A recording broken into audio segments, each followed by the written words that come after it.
We now return to Rocking Horse Productions, agriculture. Now, substance agriculture, it's basically just not really when you're, growing crops for money, but more like when you grow crops to feed your family. See, it's kind of like when Batman was saving people's lives and whatnot. He didn't really save people's lives for money, because he didn't get paid for that. He wasn't a professional hero. He just did it for more or less his own sense of security.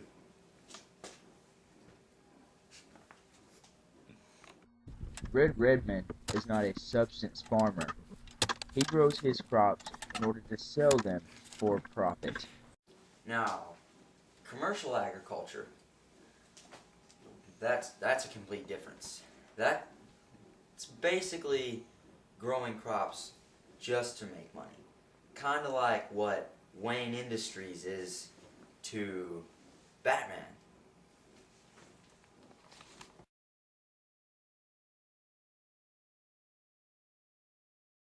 Nomads in today's world are livestock herders.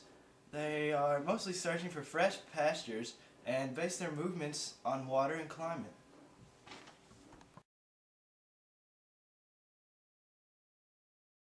Nomads have adapted a new strategy called slash and burn, where they cut down all the trees and the underbrush and then they burn them all. This creates very fertile ground for growing. Once they have used up the land as much as they can, they move. This is called shifting cultivation. Irrigation is another important part of agriculture. Irrigation refers to artificial watering of the farmland. It has many forms including wells, tunnels, diversion channels, spraying, drip systems, and dams. It is necessary in arid lands and areas with uncertain or seasonal precipitation. This is my irrigation system. I use it to water my crops. My great-great-grandfather made this about 100 years ago. It waters my crops very well.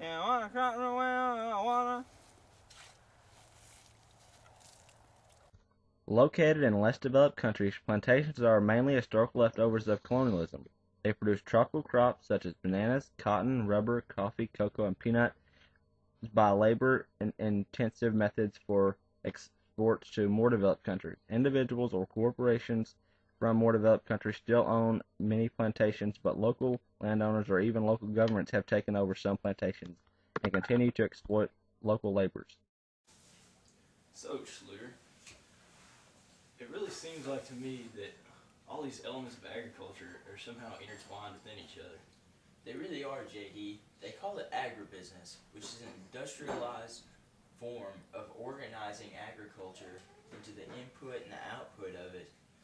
It starts all the way from when the seeds are first being planted and the pesticides are being put onto the crop fields, and it ends with the finalized crop being distributed around the world. Mainly a small number of large corporations have most of the power over agribusinesses. Most of these large corporations are starting to globalize. Is that the same with agriculture? Agribusinesses really are starting to globalize. They have an increasingly extending sources, and they also have extending power over a global network. So who does all this end up benefiting?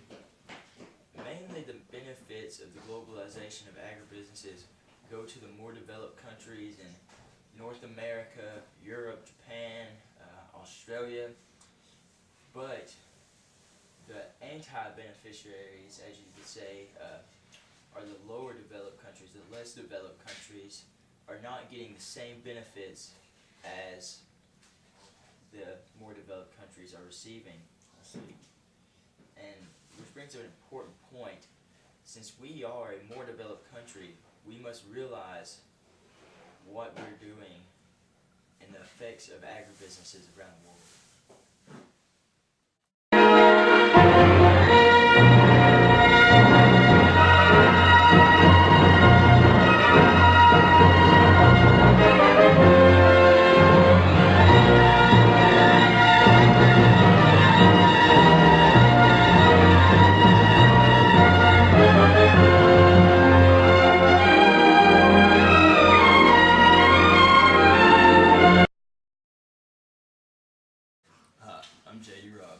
and I'm Schluter Zimberoff. We want to thank you for viewing this program with us and urge you to watch next week. when we look into the elements of sumo wrestling. Thank you and good night.